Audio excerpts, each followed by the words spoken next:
Hello and welcome to the Bot Box. And it's back to Series 2 we go this week to talk about the Mule, a red and green T-shaped box robot armed with 3 kicking legs and a forklift, all painted yellow, the weapons, and had suspension. Useful. And, like I've said, it made its debut in Series 2 of Robot Wars, landing in Heat K, where of course it had to face the Gauntlet. The Mule went for the left-hand route, as it appears on the screen. So it went for the route with the pits and the Sentinel, where it got in a brief tussle with Matilda, backed off, then darted past the Sentinel and Matilda to complete the course pretty quickly as well. Came in first in the heat, which put the Mule through to the trials, which that week was King of the Castle. It was noted the Mule had had too much hay that morning. How does a robot eat hay anyway? I mean, I know it's the Mule, but how? It's probably a joke. Anyway, so the Mule had to face Sergeant Bash and Dead Metal at the same time. I managed to keep Sergeant Bash away and keep Dead Metal's saw away from the robot by using the forklift as kind of a keep away thing. When Sergeant Bash got too close, the Mule kicked it away. The Mule came close to pushing Dead Metal off the King of the Castle ring. And though Dead Metal had got a hold of the Mule, it could not get the Mule off the King of the Castle ring, so the Mule lasted the full amount of time, 30 seconds. So that meant the Mule got through to the right stage of the heat.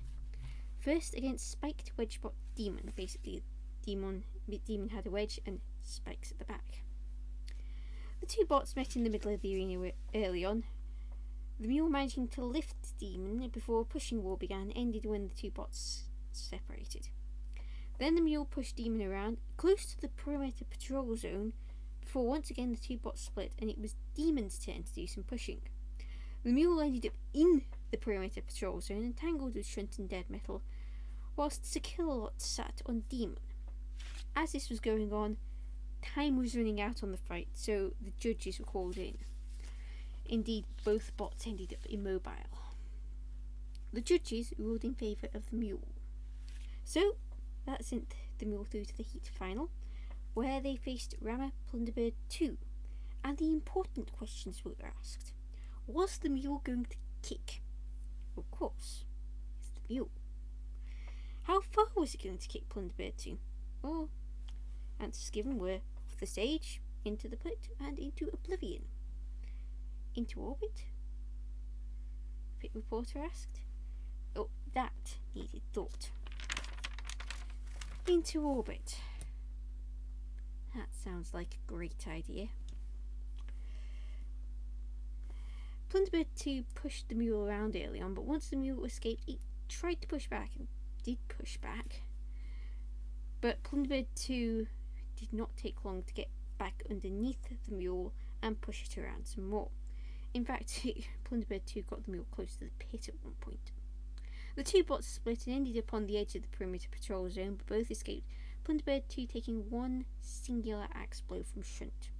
The two came together. It's hard to tell whether it was Plunderbird on the attack or the Mule or both. But either way, they ended up together just as time ran out and the judges were called in. They ruled in favour of Plunderbird 2, sending the Mule out. However, the Mule did win the Best Engineered Award for Series 2.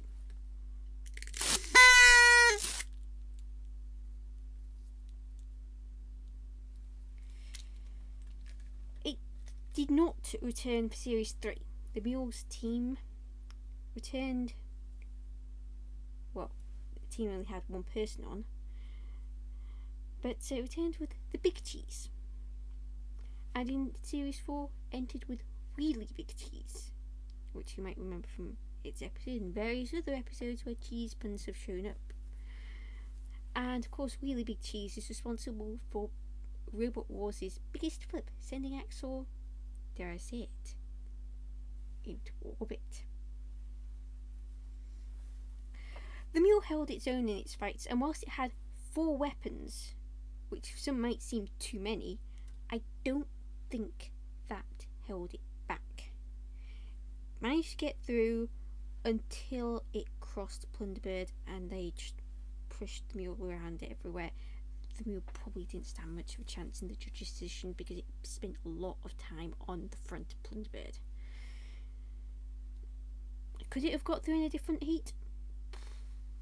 Probably, yeah. It wouldn't have got through in a heat with flippers, depending on how, unless the legs could self-right it. I don't know. But in a heat without flippers, yeah, sure. Could have done well. Could have got through to the series semi-finals in a different heat, just possibly not that one, the one it ended up in. The Mule definitely deserved its best engineering award. I mean, that many weapons and managing to make them all work. And any robot described as dangerous by Plunderbird's team can't be bad. That's high praise.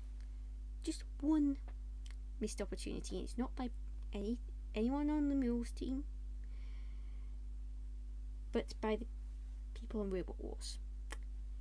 Mule's team had one person on it, Roger Plant. All those Lone Ranger puns you could have had, and you missed them. How did you manage to miss the Lone Ranger puns? You know, the Lone Roger? Anyway, which robot will be the first one I talk about in 2025? It's gonna be a robot. Taiki, please be kind.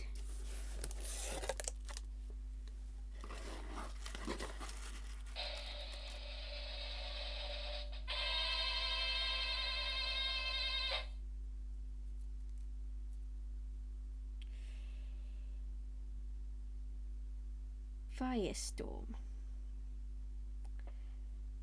Until next year, Callison 244 out.